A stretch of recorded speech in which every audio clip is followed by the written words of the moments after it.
네. 자, 이번 순서는, 너무나 중요한, 또 다른 중요한 시간이 기다리고 있습니다. 여러분, 이 중요한 순간, 우리 김경희 교수님의 이런 엄청난 말씀과 메시지를 온전히 다 받기 위해서 지금이라도 화면 다 켜시고요. 네. 그렇게 해서, 김경희 교수님을 맞이했으면 좋겠는데요. 우리 김경희 교수님께서는 뭐 TV나 유튜브를 통해서 너무나 유명하신 분이시죠. 또 우리 아메이 사업자들에게는 아메이의 A-라이브를 통해서 너무나 특별히 더 친숙한 느낌이죠. 그런 유명인이십니다. 저도 개인적으로 우리 김경희 교수님의 유튜브는 저는 거의 다 본 것 같아요. 그래서 제가 미처 몰랐던 그런 삶의 해안이나, 여러 가지의 그런 지혜를 많이 얻고 힘을 많이 받았습니다. 저는 개인적으로 우리 김경희 교수님께서 원탑이라고 그렇게 생각을 합니다. 네. 제가 우리 김경희 교수님을 소개할 수 있게 돼서 전 너무나 영광입니다. 네, 이런 기회를 받을 수 있는 아메이에 또한 감사를 드리게 되네요. 자, 그럼 오늘 우리 브릭스 그룹만을 위해서 이렇게 시간을 내어주시고 또 좋은 메시지를 전달해 주실, 그리고 큰 도전의 열정을 키워주실 우리 김경일 교수님을 큰 박수로 모시겠습니다. 네, 네. 네, 안녕하세요. 안녕하세요. 네. 브릭스 그룹 사장님을 이렇게 좋은 자리에서 만나 뵙게 돼서 너무나 반갑고 즐겁고 또 영광입니다. 제 목소리 잘 들리시나요? 네. 잘 들리십니다. 네, 감사합니다. 네. 지금 저 이렇게 팬이라고 이렇게 말씀해 주신 사장님들은 복 받으실 겁니다. 네, 복 받으실 겁니다. 제가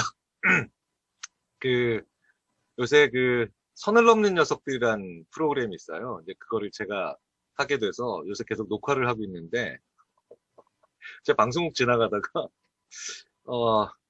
저 멋지다고요? 근데 제가 방송국에서 차은우를 봤어요. 네. 이런 인간은 정말 제거해야 됩니다. 네. 야, 정말, 아니, 어떻게 사람이 그렇게 생겼대요? 네. 네.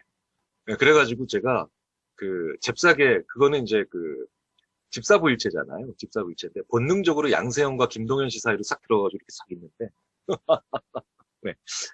정말 예, 얼굴 천재. 야, 정말 제가 오늘 어제 방송국에서 받았던 상처는 오늘 여기서 제가 다 힐링을 하네요. 이거 오늘 저의 힐링 캠프 아닌가요? 네.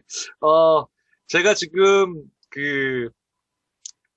지금 아주대학교 로고가 위에 있잖아요. 위에 로고가 있는데 이제 이게 줌은 가상 화면을 쓸 수가 있는데 자꾸 저거 쓰라고 학교에서 그러십니다. 이제, 이럴 때라도 홍보해라. 막 이러면서 아주대학교를, 이럴 때라도 홍보해야 된다라고 하셔가지고, 이런 거 막 쓰라고 하시는데, 실제로는 제가 오늘 최초 공개합니다. 이제, 제 뒤는 진짜 황당하게 생겼어요.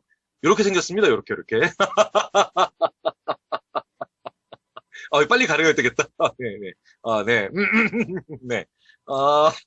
네, 그래가지고, 겸사겸사 해가지고, 네, 이제 지금, 네, 뒤에 보니까 이제 냉장고도 있고, 사발면도 있고 막 그런데, 네. 저도 학교에서 열심히 연구를 하니까, 이렇게 이제 뒤가 좀 이렇게 좀 지저분합니다. 어쨌든, 브릭스 그룹 사장님들 이렇게 좋은 자리에서 제가 만나 뵙게 돼서, 오늘 좋은 말씀 드려보도록 한번, 최선의 노력을 다해보겠습니다. 오늘, 도전, 이 도전에 관련된 이야기를 저한테 말씀을 하셨는데, 사실 저한테도 필요한 얘기입니다.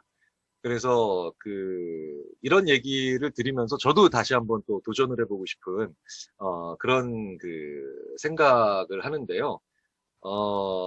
이게 제가 한번 시작을 한번 해보도록 하겠습니다. 네. 네. 전 뭘 도전하냐고요? 그럼 먼저 말씀드릴까요? 네. 나중에 또 말씀을 드릴 건데 저는 앞으로 10년 내에 노벨상 말고요. 노벨상 말고 이그노벨상이라는 거에 도전하고 있습니다. 이그노벨상. 네. 이그노벨상이 뭐냐면요. 그러니까 실제로 이렇게 네, 이그노벨상이라고 있습니다. 그러니까 이그노벨 프라이즈라고 이게 뭐냐면 노벨 심리학상은 없어요. 네. 근데 이그노벨상은 어떤 상이냐면 노벨상을 패러디한 상인데 사실은 연구자들이 노벨상보다 이그노벨상 받는 걸 더 큰 영예로 생각할 정도로 이게 아주 유명한 상이 됐죠. 이그노벨상은 뭐냐면, 진짜 웃긴 연구. 네, 진짜 웃긴 연구. 네. 아, 재작년에 이그노벨상 받은 연구가 뭐냐면요. 옆 사람이 하품하는데 안 따라하면 사이코패스예요. 뭐 이런 연구가 있어요, 실제로. 네. 네. 그리고 어, 직장 상사가 직장 상사가 나 괴롭히면 집에 와서 그 직장 상사 그 이름을 종이에 딱 쓰고 그걸 막 구겨서 버리면 다음날 기분이 좋아져요. 지금 남편을 생각하시면 안 됩니다. 네, 남편을 생각하시면 안 됩니다. 네. 아, 오늘 그러니까 기혼이신 여성 사장님들께는 꼭 드리고 싶은 말씀이 있죠. 남편이신 분께 오늘 꼭 이제 기혼이신 여성 사장님들은 남편에게 꼭 이 말씀을 해주십시오. 이게 팩트니까요. 저는 학자니까 팩트만 정리해서 말씀을 드려야 되죠. 우리나라의 많은 그 인구적인 선행 지표가 일본이라는 건 잘 아실 겁니다. 일본이 고령화 사회가 우리보다 빨리 되는데 우리가 비슷한 패턴으로 가죠. 이게 일본에서 지금 나오는 패턴인데요. 가끔 이런 얘기 많이 하시죠. 여성 사장님들은 남편분에게 당신 나 없으면 어떻게 살라 그래? 이런 얘기 많이 하시죠. 증명이 됐습니다. 90년대부터 일본이 지금 20년째 이 패턴이 관찰되고 있는데요. 60대가 넘어갔을 때 부인이 먼저 사망하면 남편의 생존 기간이 3.5년입니다. 그러니까 부인이 먼저 사망했을 때 그 남편이 3.5년 이상을 잘 못 살아요. 자, 그런데 부인이 먼저 사망했을 때 이런 결과가 일어나는데 남편이 먼저 사망합니다. 저는 원문 그대로 인용하겠습니다. 원문 그대로. 네, 원문 그대로 인용하겠습니다. 남편이 먼저 사망하면 대략 2개월간의 짧은 애도 기간이 끝난 후 부인의 건강이 좋아지기 시작합니다. 거의 뉴트라이트 현상이 일어나는 거예요, 지금. 당뇨가 호전됩니다. 그래서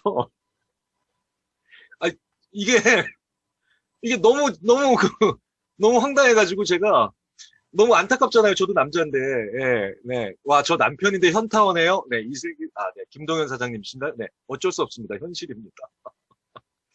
논문의 제목이 뭘로 써 있는지 아십니까? 놀랍게도 일본 논문인데 여성의 활로 남성의 말로예요. 네. 자, 그래서 남성 사장님들, 기혼이신 남성 사장님들 부인께 잘해드려야 됩니다. 잘해드려야 돼요. 그리고 네, 기혼이신 여성 사장님들께는 남편분들께 꼭 이 얘기를 전해주셔야 됩니다. 네, 네. 야, 진짜 이게 우리나라에서 슬슬 나타나고 있는 현상이죠. 네, 난성입니다. 네, 저는 원문 그대로 인용해드린 것밖에 없습니다.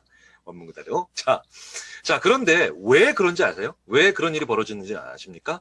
일본의 남편들이 왜 이런 결과가 일어났는가 봤더니 부인에게 학대를 한 게 아니라 부인의 꿈을 못 키우게 막았어요. 그러니까 부인이 도전을 해보고 싶은데 뭔가를 해보고 싶은데 일본의 남편들이 야, 내가 할게. 넌 안 돼. 계속 끊임없이 막았던 겁니다. 이게 바로 일본의 남편들이 큰 잘못을 했던 거죠. 돈을 안 벌어 온 게 아니라 집안에 문제가 생겼을 때 해결을 못한 게 아니라 끊임없이 부인의 꿈을 막았던 거예요. 아, 이거 봐. 당신 그거 해도 안 돼. 해봤자 아무 소용없어. 네. 그러니까 사실은 부인이 남편의 꿈을 막아도 부인의 사망 이후에 물론 극소수입니다만 부인의 사망 후에 더 건강해지는 남편들은 일부 있었습니다. 다 그게 바로 뭐냐? 꿈을 막았던 거예요. 네. 네. 그렇죠. 남편이 그렇게 말하지 않아도 일반적으로 여성들은 포기할 수 있는 게 당연히 포기해야 되는 것들이 많잖아요. 네. 많지 않습니까? 네. 그래서 저도 맨날 집에 들어갈 때 죄송합니다 하고 들어갑니다. 네. 그렇게 했는데도 네, 저도 많이 혼납니다. 제가 이름이 김경일인데 저희 집에서는 경일이 아니라 인간이라고 이름이 개명이 됐죠. 그래서 성은 바뀝니다. 옆에 있으면 이 인간, 저 앞에 있으면 요 인간, 지금은 그 인간도 있죠. 이 씨, 그 씨, 요 씨, 저 씨 막 바뀌어요, 제가. 네. 그래서 제가 한 몇 년 전부터 그냥 아무런 좀 허황된 거라도 나 이런 거 해볼까라고 하면 제가 계속 이렇게 얘기합니다. 너 할 수 있어.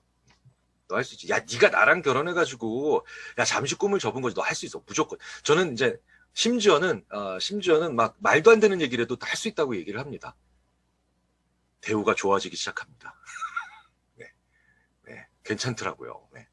자, 그래서 오늘 저는 도전, 꿈 이런 것들에 대한 말씀을 드릴 텐데 그것만 말씀드리는 게 아니라 계획과 목표와 꿈이 다 다른다. 이 세 가지가 다 있어야 도전하시는 데 도움이 된다. 네. 미스 코리아 나간다는 얘기 실제로 저희 집 옆집에 사세요? 권주현 사장님? 진짜로 얘기했었다니까요. 그 미즈 코리아 뭐 이런 거 나가신다고 그래가지고 네. 그래서 제가 예전에는 네, 그냥 개그를 해라 라고 얘기를 해드렸다가 뒤기운 났거든요. 근데 요즘은 미스 코리아가 아니라 그러니까 유니버스, 미스 유니버스 이런 데 나가야 돼 막 이러면서 네, 네, 얘기를 하죠. 그러니까 옆에서 저희 딸들이 엄마도 이상하지만 아빠도 점점 이상해지는구나 라고 생각을 했는데 그런데 완전 그럼 기분 나쁠 것 같냐고 너무 세게 얘기하니까 여기 하나 더 중요한 게 있죠. 네. 미스 코리아를 보면서 너무 못생겼다고 계속 얘기를 요걸 같이 해줘야 돼요. 네. 같이 얘기해줘야 됩니다. 네. 네. 기혼이신 분들을 위해서 남편과 지금 여성 사장님들이 많이 계시니까 기혼이신 여성 사장님들을 위해서 남편이랑 싸울 때 남편이 화 못 내게 만드는 최고의 비법도 제가 중간중간에 말씀을 드리겠습니다. 다시 한번 말씀드리지만 저는 검증된 연구들만 소개해 드립니다. 네, 검증된 연구들만. 네. 자, 한번 시작해 볼까요? 자, 지금 제가 이제 화면을 공유했습니다. 제가 지금 공유드린 화면이 잘 보이시나요? 네, 좋습니다. 네, 잘 보이십니까? 좋습니다. 네. 저희 아주대학교 학생들도 이렇게 활기차게 리액션을 해줘야 될 텐데. 참, 이거 정말. 저희 아주대학교들 진짜, 네, 속 터집니다. 네. 네. 지금 제가 아주대학교에서 가르치는 애들이 2002년생이에요. 네. 네. 2002년생입니다. 네. 3년만 기다리십시오. 제가 사회에 다 풀어드리겠습니다. 네. 외계인들을 만나실 수 있습니다. 외계인들을. 네, 그렇죠. 리액션은 정말 아메이시네요. 네. 게다가 이 리액션이요. 그냥 아침마당처럼 그냥 하는 막 그냥 호들갑 쓰는 리액션이 아니라 컨텐츠에 기반한 리액션을 해주시니까 이거 진짜 이거 우리 아주대학교 애들이 봐야 되는데 네 진짜 네. 강의를 하면 애들이 요새 이렇게 줌으로 듣거든요. 줌으로 듣는데 애들이 강의를 안 듣고 어머니들이 들으세요. 네.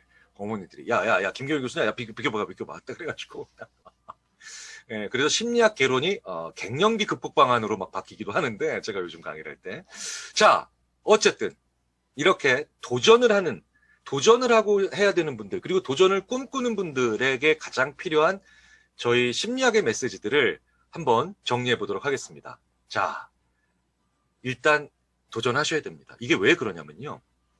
이게 네, 우리 호모사피엔스가 전반적으로 요즘 위기예요. 우리 인간이 호모사피엔스지 않습니까? 네. 여기 지금 호모사피엔스 아닌 네안데르탈인은 안 계세요. 네안데르탈인은 안 계시고 다 지금 호모사피엔스입니다. 근데 이 사피엔스라는 말 자체가 이 지구상에서 가장 지적인 존재예요. 예. 그 되게 어떻게 보면 이게 이제 학생들 쓰는 말로 잡복이죠. 왜냐면 지가 스스로 제일 똑똑하다고 이름을 붙인 겁니다. 네. 그런데 이 호모사피엔스가 요즘 위기에 빠졌죠. 왜? AI 때문이죠. 1997년에 이미 체스를 칩니다. 네, 지금 저희 머리 붙잡고 있는 사람이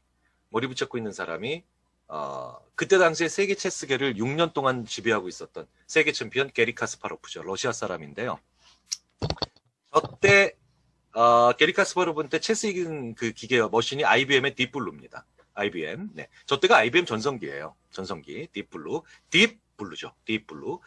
그 다음에 이제 잠잠하다가 2011년에 이제 더 큰 충격이 오죠.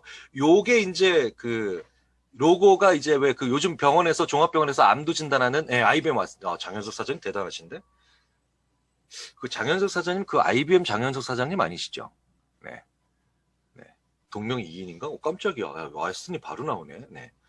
네, 이제 병원에서 암도 진단한다는 그 IBM 왓슨입니다. 깜짝 놀랐습니다. 아니십니까? 다행입니다. 네. 제퍼디라고 하는 퀴즈 프로그램인데 그 미국 사람들이 제일 오랫동안 애청해왔던 그 퀴즈 프로그램이죠. 지금도 있습니다. 요 왼쪽에 있는 친구는 저 친구는 켄 제닉스라고 하는 친구인데 제퍼디 안 보는 미국인들도 다 알죠. 저 친구가 제퍼디에서 74주 연속 우승한 친구입니다. 74주. 어마어마하죠. 1년이 52주인데. 예. 결방한 것 빼놓으면 1년 반 동안 미국 사람들은 저 친구가 이긴 것만 본 거예요. 그럼 이 오른쪽에 있는 이 구렛나루 있는 친구는 누구냐? 저 친구 이름은 브래드 루터인데 저 친구는 한 방에 더 유명해지죠. 이 친구는 처음 출연한 날 요 켄 제닉스를 이깁니다. 인생은 얘처럼 풀려야 되는데. 네. 자, 그런데 그러니까 최다 상금액 기록은 저 브래드 루터가 가지고 있죠. 미국인 제퍼디에서 최다 영웅 2명이 IBM 왓슨과 2011년에 세계 퀴즈 대결을 펼치죠. 처참하게 무너집니다. 처참하게 무너져요. 예. 그리고 2014년에 드디어 인간은 기계와 대화를 하면서 상대방이 기계인 걸 모릅니다. 예. 챗봇, 채팅하는 로봇입니다. 채팅하는 로봇이 2014년에 러시아의 유진 구스트만이라고 하는 설계자가 설계한 챗봇인데 2014년에 드디어 성공리에 레스토랑을 예약합니다. 네. 미장원을 예약합니다. 네. 그런데 저거를 2014년에 저걸 보고 구글이 냅다 인수를 해서 자기네들의 구글 어시스턴트 시스템을 만들죠. 지금 안드로이드 계열의 휴대전화 쓰시는 스마트폰 쓰시는 사장님들은 저것보다 몇백 배 진화한 챗봇을 다 지금 가지고 계신 거예요. 아이폰 쓰시는 사장님들은 시리를 쓰고 계신 거죠. 2014년. 저희 아주대학교가요. 올해부터 챗봇이 입시 상담해요. 네. 그러니까 아주대학교 전화하셔가지고 저기요. 저희 아이가 이번에 수시 입시 하려고 하는데요. 심리학과에 관심 있습니다. 그러면 네. 그러면 수시인데 뭐 그 학생부 전형으로 하실래요? 아니면 뭐 논술 하실래요? 이게 사람이 아닌 거예요. 네. 소름 끼치시죠? 네. 소름 끼치시죠? 네, 저희 아주대학교가, 네, 대박. 아이들 졸업시킨 거 잘한 건가요? 그 질문의 답도 지금 드릴 겁니다. 이제 좀 이따가. 이제 다 보여드려서, 안 보여드려도 이미 다 아시겠지만, 2016년에 전 국민들께서 이세돌 구단의 목소리가 얼마나 특이한지를 알게 되는 사건이 벌어지죠. 네, 바둑을 칩니다. 저게 마지막 남은 인간의 논리연산 게임이에요. 자, 그런데, 예술도 잘해요, 얘네들이 이제. 자, 저는 여기 계신 사장님들한테 겁을 드리려고 하는 게 아닙니다. 이게 우리에게 무슨 능력이 필요하고 무엇을 도전해야 되는가를 오히려 보여준다는 거죠. 2017년에 드디어 예술도 합니다. 네. 네네네네. 지금 이미경 사장님께서 아메이 사업이 유일하게 AI가 할 수 없죠. 상당 부분이 아니라 거의 대부분을 저희들이 동의할 수 있습니다. 인공지능 연구자들이. 그리고 그게 왜 그런지도 좀 이따 말씀을 드릴 겁니다. 네. 근데 어쨌든 예술도 합니다. 그런데 이런 일들이 왜 벌어지느냐? 그리고 이런 일들에 대해서 우리가 어떤 마음을 가져야 되느냐? 자, 한번 생각을 해보겠습니다. 자, 이게 뭐냐면, 우리 인간이 왜 이런 결과가 일어나는가를 못 보느냐? 바로 요 곡선 때문이에요. 이래서 도전을 안 하는 겁니다. 자, 위에 있는 노란색 곡선이 요거죠. 요겁니다. 요게 지난 10년 동안 세상이 얼마나 변했냐예요. 그런데 앞으로 10년 있죠. 앞으로 10년은 얼마나 변할까 예측하는 게 밑에 곡선이에요. 자, 18세부터 28세, 58세부터 68세. 자, 나이죠. 모든 연령대에서 지난 10년은 엄청나게 변한 것 같습니다. 지난 10년 엄청 변했죠. 스마트폰 나왔죠. 네, 이제 클라우드 서비스 하죠. 막 진짜 사물 인터넷입니다. 네. 세상에 아이들 하는 메타버스 게임에 동물의 숲에 바이든이 선거 캠프를 차렸어요. 작년에. 네. 가상현실 세계에서. 네. 유튜브보다 애들이 로블록스라고 하는 가상현실에 2배 반을 더 들어가 있습니다. 자, 지난 10년 엄청 변했죠. 근데 앞으로 10년은 어떨까요? 인간은 미래를 못 봅니다. 그래서 앞으로 10년은 그냥 쓰던 거 쓰겠지. 야, 그냥 뭐 스마트폰 원래 그냥 있는 거 쓰겠지. 그냥 하던 거 하겠지. 하던 사업 하겠지. 그대로 가겠지라고 생각하죠. 자, 그런데요. 잘 보세요. 나이가 들수록 기울기가 떨어져요. 그러니까 뭡니까?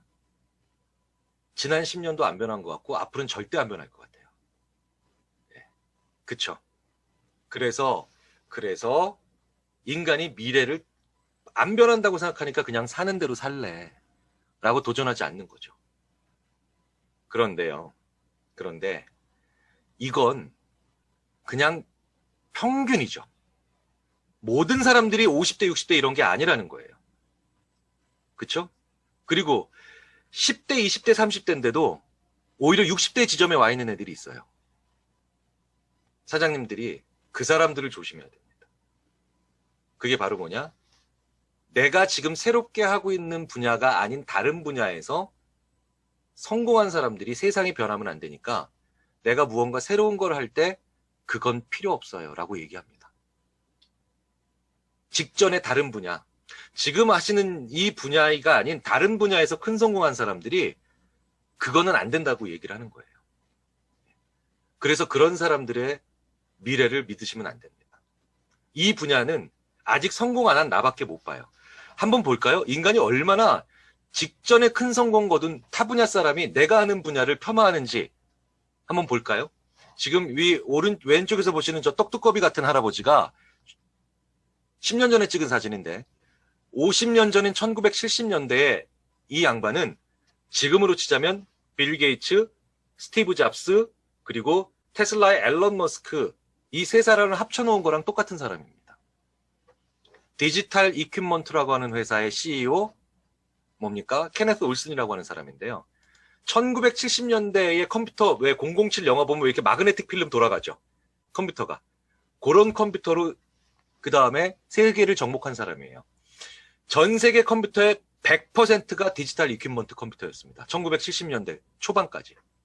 그래서 정말 100%전 세계 모든 근데 이때의 컴퓨터는 뭡니까? 상업용 컴퓨터. 상업용 컴퓨터. 영어로 커머셜 컴퓨터예요. 커머셜 컴퓨터. 기업에 있는 컴퓨터죠. 그걸로 전 세계 시장의 100%를 장악합니다. 근데 저 사람이 상업용 컴퓨터로 전 세계 시장을 완벽 장악하고 난 다음에 그 다음에 뭐라고 예언했는지 아십니까? 앞으로 절대로 PC 시장은 안 온다. PC가 뭡니까? 퍼스널 컴퓨터죠. 퍼스널 컴퓨터는 절대로 안 한다고 얘기한 거예요. 정말 바보 같은 예측이죠. 네.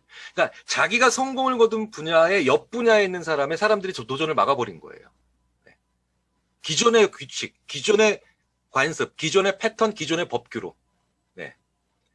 김성욱 사장님 대단하시다. 로블록스 대학 캠퍼스도 있어요. 이거 맞아요. 예, 예.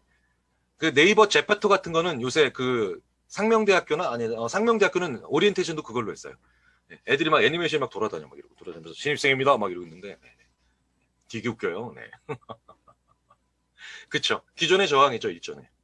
10년도 안 돼서 그래서 저 세계 최고의 컴퓨터 회사 디지털 이퀴먼트가 IBM에 흡수돼서 조각조각 나서 팔려버립니다. 그럼 공중분해됐죠. 자, 그러면 PC 시장의 강자도 예외가 아닙니다.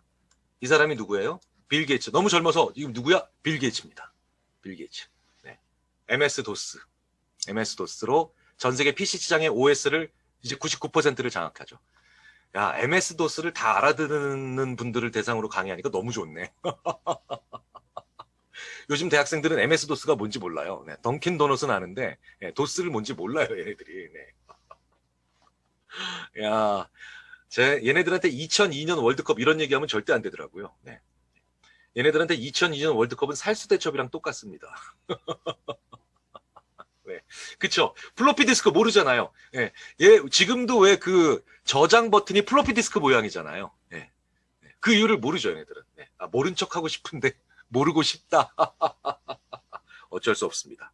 어쩔 수 없습니다. 네. 아, 저 빌 게이츠가 그런데, 다시금 디지털 이퀴먼트의 케네스 올슨이 전혀 예측을 하지 못했던 이 도스 시대가 왔고, PC 시대가 왔고, PC의 도스로 세계 PC의 OS를 다 장악하고 난 다음에 정말 말도 안 되는 얘기를 하죠. 이 빌 게이츠도 예외가 아니었습니다. 1984년에 이렇게 얘기해요. 앞으로 컴퓨터의 램 메모리 사이즈는 절대로 25년 동안 640kB를 넘길 일이 없다.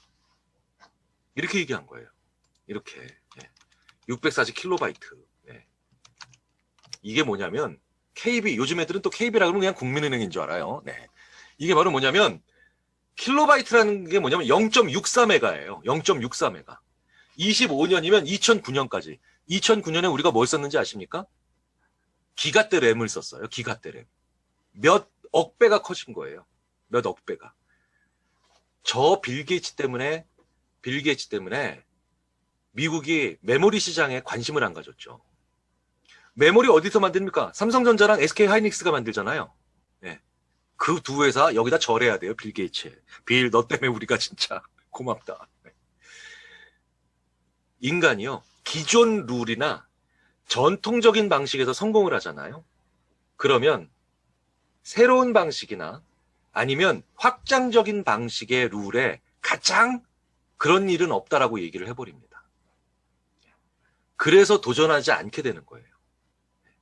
기존 방식으로 성공했던 사람들이나 그런 사람들이 말하는 얘기를 귀담아 들으시는 건 나의 도전에 굉장히 큰 문제가 되죠. 이게 오늘의 첫 번째 포인트입니다.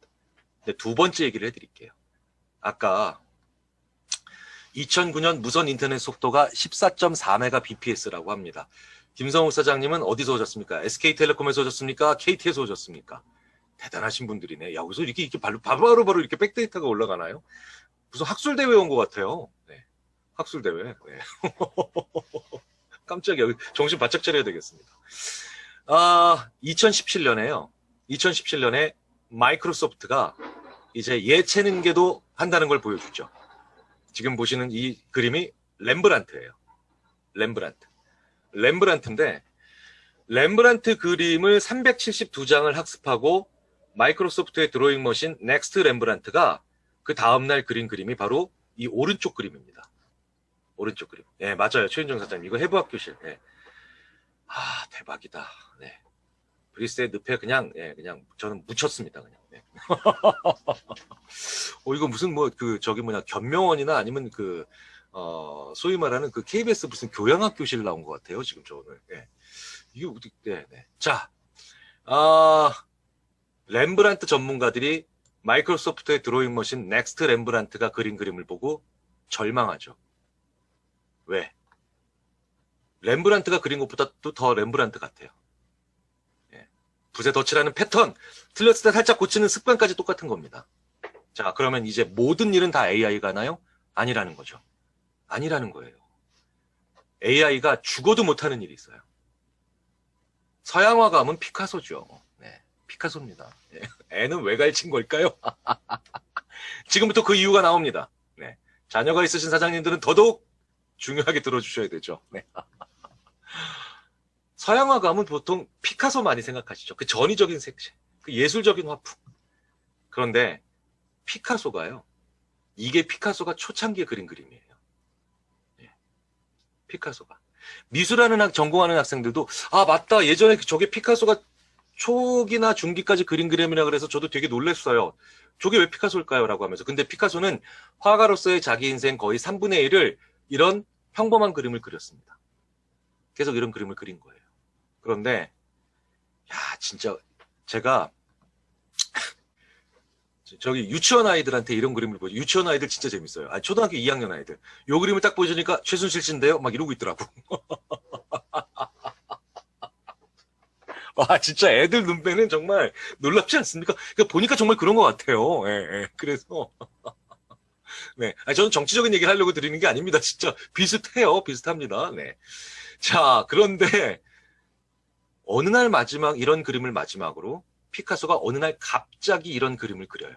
이런 그림을 그립니다. 네. AI는요, 여기까지 학습을 하면 이걸 더 못 그려요. 이 그림을. 그리고 우리가 보기에는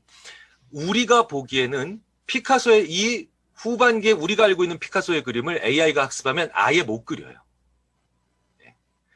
그래서 로봇이 자동 회원 가입을 방지하기 위해서 7, 4, K, 6 이런 걸 찌그러뜨려 놓죠. 우리는 그거 보면서 다 쓰죠. 그게 7, 4, 6K라고 하는데 로봇은 그걸 몰라요. 네. 자, 왜 도전하셔야 되느냐? 왜 새로운 도전을 늘 하셔야 되느냐? AI와 인간이 가는 길이 다르기 때문입니다. AI는요, AB를 열심히 배우면, 네. 나중에 그 AB가 필요할 때, 그 AB를 가장 정확하게 내놓는 게 AI예요. 그런데 지금까지 변호사든 의사든 누구든 법무사든 자격증 가진 직업들이 대부분 요거를 했었어요. 예. 열심히 외워서 나중에 그거 필요할 때 지식을 이렇게 딱 던져주는 거죠. 정보를 주는 거예요. 이게 앞으로 제일 무섭게 또 인공지능에 의해서 대체가 될 겁니다. 대체가 될 거예요. 무슨 얘기냐? 어느 직업이 없어지느냐 안 없어지느냐보다 대부분 그 자격증을 가지고 계속해서 외운 걸 대답해주는 인간과 인간의 대화가 아니라 기계처럼 대답해주는 사람들이 모든 직업에서 사라지는 세상에 온 겁니다. 그러니까 대화해야 되는 거예요. 대화하는 과정에서 AB를 죽어라 열심히 같이 교육받고 경험했지만 이 C라고 하는 걸 내놓을 수 있는 사람들, C라고 하는 걸 내놓는 사람들. 스티브 잡스가 자격증이 있어서 스티브 잡스인가요? 그렇죠? 스티브 잡스는 그런데 어느 날 갑자기 어느 날 갑자기 전화기 써보고 디지털 카메라 써보고 PDA 써보더니 그런 다음에 뭐라고 해요? 합쳐서 갖고 나왔는데 스마트폰이래. 진짜 웃긴 건 이걸 스마트폰이라고 안 부르고 스마트 PDA라고 불렀으면 절대 혁신이 아닙니다. 그런데 왜? PDA가 전화 기능 하나만 들어간 거죠. 그런데 이걸 스마트폰이라고 부르니까 계산기도 되고 날씨도 볼 수 있고 녹음기도 되고 별의별 게 다 돼. PDA가 들어갔으니까. 폰이 되게 여러 가지 일을 할 수 있게 된 거죠. 한 끗 차이입니다. 그런데 그걸 합치는 도전을 했기 때문에 스티브 잡스인 거죠. 무슨 자격증, 무슨 이 직업 내에서 안주했던 사람들이 빠르게 AI에서 대체될 겁니다. 그런데 사람과 마주 앉아서 대화하는 사람들 있죠. 소통하는 사람들. 이 사람들은 절대 대체가 불가능해요. 대체가 불가능합니다. 그래서 넷마블이 코웨이를 왜 인수했는지 아세요? 거기 정수기 필터를 갈아주시는 매니저님들 있죠. 그 매니저님들을 AI가 대체를 못하기 때문에 23조짜리 기업인 넷마블이 그 정수기 필터를 갈아주시면서 고객과 대화할 수 있는 매니저님들을 도저히 AI가 대체할 수 없으니까 그분들을 배워보려고 그분들이 어떤 식으로 대화하는가를 보려고 그런 회사들을 인수하는 거예요. 사람과 사람이 대화를 하면서 소통을 하는 것 있죠. 소통을 하는 과정에 이게 되는 분들은 그 자체가 도전이고 그렇기 때문에 그런 걸 하셔야 되는 겁니다. 자, 그런데 이 C를 만들어내는 사람, 이 C를 만들어내는 사람을 바로 뭐냐? AI는 에버리지 셀프예요. 저는 안 봐도 알 수 있죠. 바로 이 사업을 하시면서 사람을 만날 때마다 기계적으로 대화하시지 않기 때문에 이게 어렵기 때문에 도전을 주저하셨던 거잖아요. 사람을 만날 때마다 대화가 달라져야 되거든요. 무슨 얘기냐? 법무사가, 변호사가, 의사 선생님들이 환자가 누가 오던 그냥 자기 할 말을 하고 그 다음에 대화가 끝나면 그게 바로 AI가 하는 일인 에버리지 셀프예요. 그냥 평균적인 자아만 가지는 겁니다. A와 B를 열심히 공부해서 가장 평균적인 AB를 내놓는 거죠. 그런데 사람은 이 사람 만날 때 달라고 저 사람 만날 때 달라고 그리고 또 다른 사람 만날 때 또 달라져야 돼요. 유니크 셀프와 유니크 셀프가 만나는 거예요. 유니크한 거예요. 그러니까 무슨 얘기냐? 제가 인지심리학자로 봤을 때 이 사업은 유니크 셀프를 가지는 사람이 되는 과정을 밟아 나가시는 도전의 과정입니다. 학문적으로는 그렇게 규정이 되는 거예요. 자격증 공부를 하셔서 그 자격증에 필요한 지식을 막 외우셔서 그래서 사람을 만났을 때 쭉 이 내용. 이 내용은 에버리지 셀프고 그건 AI가 앞으로 할 겁니다. 학문적으로는 유니크 셀프를 가져 나가시는 과정이 되는 거죠. 자, 그러면 유니크 셀프가 있는 사람들이 어떤 생각을 하는지 한번 보겠습니다. 그리고 정말 왜 그렇게 이쪽에 있는 사업을 하시는 분이 아이디어들이 왜 많은지를 이제 제가 학문적으로 풀어보도록 하겠습니다. 칼 덩커가 되게 유명한 학자인데 이 칼 덩커는 1930년대에 활동했던 사람이니까 진짜 옛날이죠. 옛날인데 저 칼 덩커는 문제만 몇 개 만들고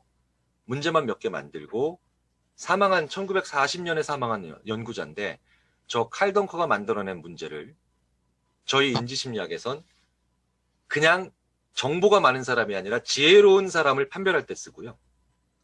그리고 2006년, 2007년도부터 우리나라 대학생들이 그렇게 가고 싶다고 하는 기업, 구글은 입사 문제로 씁니다. 그런데 사람과 대화를 많이 하다가 유니크 셀프가 생긴 사람들은 학력과 무관하게 유난히 IQ가 높지 않은데도 칼 덩커의 문제를 잘 풀어요.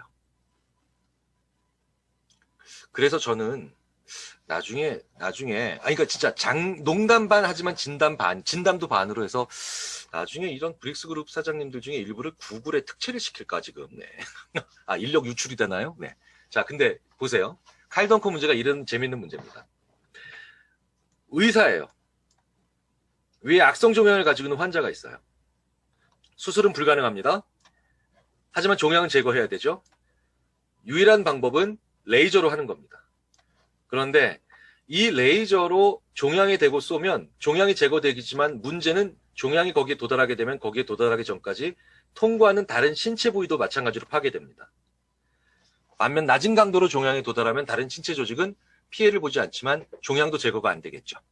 자, 그렇다면 건강한 중간에 얘가 통과하는 다른 신체 조직은 파괴하지 않고 동시에 종양을 제거하는 방법 절차에는 어떤 게 있을까요? 이게 칼 덩커의 문제 중에 하나거든요. 그런데 이 문제의 특징이 뭔지 아십니까? 제가 이 문제를 미국의 MIT, 하버드, 스탠포드 최고의 명문 대학에서도 줘봤고요. 우리나라에도 수많은 대학에서 줘봅니다. 칼 덩커 문제 이 묘미가 뭐냐? 모든 대학에서 이 문제를 해결하는 학생의 비율이 똑같아요. 이 문제는 10%. 대박이다. 여기선 계속 날라온다. 네, 맞아요. 여러 방향에서 약하게 쏘는 거예요. 네. 여러 방향에서. 소름 끼쳐. 강연 안 할까 보다, 그냥. 이게 하버드에서도 10%밖에 못 풀어요. 90%는 손도 못 대요. 못 대요. 근데요, 이 문제가 바로 의사들이 더 못 풀어요. 그런데 재밌는 건 이 10%가 지혜로운 사람이 아니라 지금부터 말씀드리는 사람들이 지혜로운 겁니다. 제가 어떤 교실에 들어가서는 학생들한테 유튜브 동영상을 하나 보여줘요. 유튜브 동영상을 하나 보여줍니다. 그런데 그 동영상이 뭐냐면 어떤 장군이 요새를 공격해서 함락을 시키는데 요새 유튜브에 게임 광고 많이 나오잖아요. 게임 광고 많이 나오는데 이 장군이 요새를 어떻게 함락하냐면 전법이 여러 방향에서 동시에 소규모 병력이 들어가서 나중에 짠 모여서 요새를 함락합니다. 아까 이 얘기랑 관련이 있죠. 자, 그런데 어쨌든 학생들은 그냥 야, 이거 새로 나온 게임인가 봐. 야, 교수님 좀 늦게 오니까 그동안 보고 있으래. 아, 근데 광고 나오네. 그냥 애들은 그냥 봅니다. 그런데 이 광고를 보고 제가 딱 들어와서 자, 이제 여러분 수업하겠습니다. 강의를 하죠? 10분 정도 해요. 10분 정도 하고 난 다음에 갑자기 학생들한테 이렇게 레이저로 종양을 제거해야 되는 문제를 던져주면 이제는 10%가 아니라 30%가 문제를 해결하는데 진짜 가슴 아픈 건 70%가 여전히 문제를 못 풀고 있어요. 그런데 그 70%까지 포함해서 전원 다 문제를 해결하게 하는 데는 단 한마디만 더 해주면 되죠. 얘들아, 아까 봤던 동영상이 힌트다. 그럼 전원 다 문제를 해결합니다. 스티브 잡스가 스마트폰 들고 나왔을 때 모든 전 세계 글로벌 기업부터 중소기업까지 다 이렇게 얘기했죠. 우리도 합칠걸. 근데 왜 못 합쳐요? 연결을 안 해본 거예요. 그러면 이 30%가 누군지 아세요? 누군지 아세요? 여러 사람과 소통해 본 사람이에요. 여러 사람과 소통해 보니까 여러 가지 아이디어를 연결을 시키는 거예요. 네. 입 닫고 사는 사람들 있죠. 입 닫고 사는 사람들은 아무리 IQ가 좋아도 이걸 못해요. 네. 그리고 이 입을 어떻게 열어야 되는가를 지금부터 말씀을 드리려고 하는 겁니다. 이 유니크 셀프가 어떻게 생기는가? 예, 이 유니크 셀프가. 그리고 도전이라는 게 뭔가 이제부터 말씀을 드릴게요. 도전하면 이 장면이에요. 이게 모든 결정판입니다. 결정판이에요. 아까 저보다 앞서서 이런 말씀 해주셨죠. 크게 꾸셔야 된다고, 꿈을. 꿈을 왜 크게 꾸셔야 되는지 제가 그 이유를 학문적으로 지금부터 풀이를 해드리겠습니다. 예. 그 앞서서 그리고 지금 결론을 그렇게 다 얘기하시는 거 아니에요. 네. 그렇게 앞서 다 얘기하셔가지고 말이야. 김세계 말이야. 괜히 먼저 들어와서 보고 있었어. 네. 자, 예고편은 예고편답게 해주셔야죠. 네. 자, 제가 아이들도 그렇지만 우리나라의 수많은 기업에 가서도 똑같이 말씀을 드려요. 네. 자, 아이들 결과로 말씀을 드리겠습니다. 아이들 결과가 더 이해하시기 쉽거든요. 이런 여러 가지 물체들을 가지고 교실에 들어갑니다. 교실에 들어갑니다. 3학년 교실에 들어가요. 대신 평범한 초등학교를 일부러 골라갑니다. 평범하다는 건 무슨 뜻인가요? 머리 좋은 영재들이 모인 데가 아니라는 거예요. 일부러 평범한 아이들이 있는 주로 평범한 초등학교를 가죠. 3학년 교실에 갑니다. 이것도 이유가 있어요. 왜? 3학년쯤 되면 벌써 1학년, 2학년 거치면서 반을 2번이나 섞었기 때문에 벌써 뭡니까? 반마다 차이가 다 없습니다. 그럼 4학년은 왜 안 가니? 다 아시잖아요. 4학년부터 중학교 2학년은 이것들은 인간이 아닙니다. 인류가 아니에요.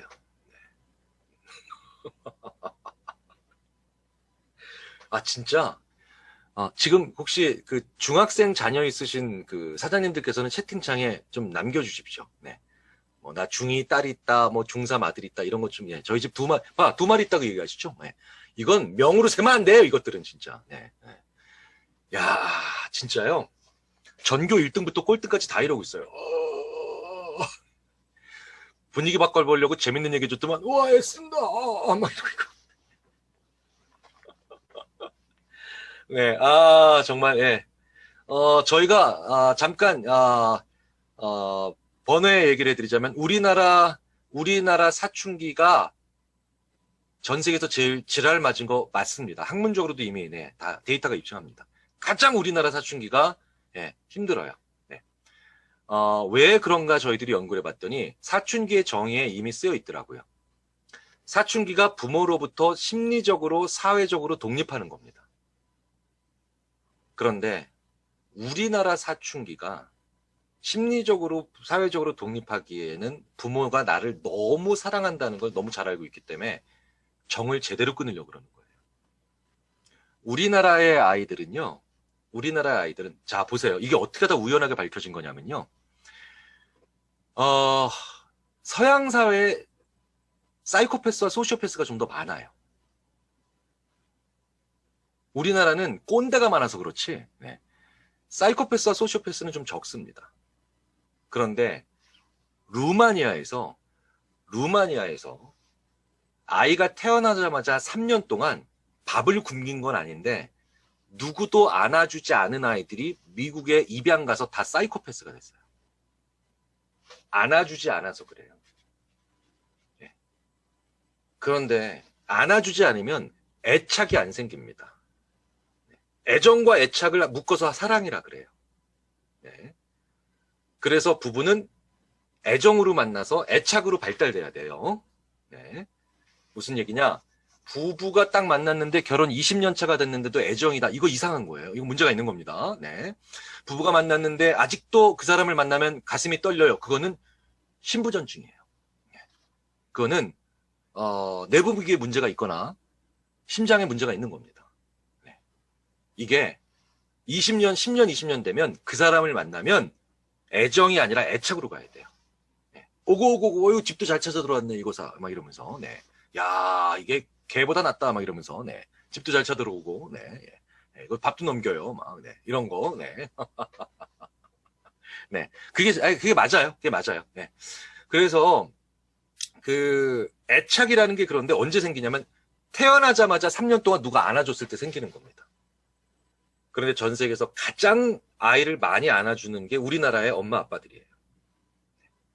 그렇잖아요. 그냥 가면 애를 그냥, 애가 막 여기가 막 벌게져가지고 막, 예. 그쵸? 예. 꼰대가 낫죠. 예. 사이코패스, 소시오패스보다. 그런데 우리나라의 부모가 전 세계에서 가장 많이 안아줘요. 그래서 가장 떼려고 하는 거예요. 애착이 가장 높기 때문에. 그래서 우리나라의 사춘기, 요람해서 안 키우잖아요, 우리나라는. 애를 안아 키우죠. 안아 키우기 때문에, 그렇기 때문에 사춘기가 가장 센 겁니다. 그래서 아이가, 정말 좀비고, 마리로 새야 된다. 라고 하시면 내가 많이 사랑해준 그 대가다. 그 결과다라고 생각을 하시면 됩니다. 네, 어떡하겠어요.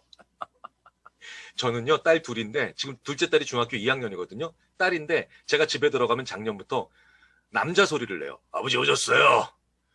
네. 이게 뭔지 아세요? 나한테 오지 말라는 거예요, 지금. 나 독립해야 되니까.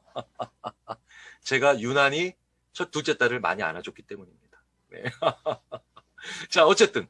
자, 3학년 교실에 들어갑니다. 3학년 1반부터 총 3반까지, 총 3개 반에 제가 똑같은 이 물체를 가지고 들어가서 똑같은 시간을 주고 똑같은 일을 시킵니다. 일을 시키는데 제가 말의 간격과 시간과 순서만 살짝 바꿔서 3학년 1반, 지극히 평범한 아이들. 3학년 2반, 꽤 똘똘하고 창조적인 아이들. 3학년 3반, 이야, 우리나라에서 제일 혁신적이고 지혜로운 아이들로 만들 수도 있습니다. 말도 안 되는 얘기 같지만 사실입니다. 자, 3학년 1반부터 한번 시작해 보겠습니다. 3학년 1반, 자, 제가 이런 물체들은 대표적인 물체들일 뿐이고요. 실제로는 한 500개 정도 쌀자루 3개 가지고 들어갑니다. 그래서 3학년 1반의 아이들이 이렇게 앉아있을 때 제가 이런 걸 확 풀어주고 난 다음에 이렇게 얘기하죠. 얘들아, 너희들 여기서 각자 마음에 드는 거 5개씩 골라서 새롭고 신기한 거 만들어. 새롭고 신기한 거 만들어. 그러면요, 아이들이 쭉 둘러보다가 이런 거, 이렇게 특이한 것들 있죠. 이런 거 절대 안 고릅니다. 절대 안 골라요. 왠지 뒷감당 안 될 것 같거든요. 그래서 전부 다 위에 있는 기본 도형 6개 중에 5개를 고릅니다. 다 똑같이 골라요. 이렇게 다 똑같이 골라서 남자아이들의 70%는 이걸로 자동차나 기차 만들고요. 여자아이들의 80%는 이걸로 집을 만듭니다. 우리나라의 부동산 열기가 왜 이렇게 뜨거운지를 알 수가 있죠. 도로에 자동차가 왜 이렇게 많은지를 알 수가 있습니다. 확실히 감가상각률을 고려했을 때 초등학교 3학년부터 여자아이들이 더 똑똑해지는 것 같아요. 네. 차보단 집이겠죠. 아무래도.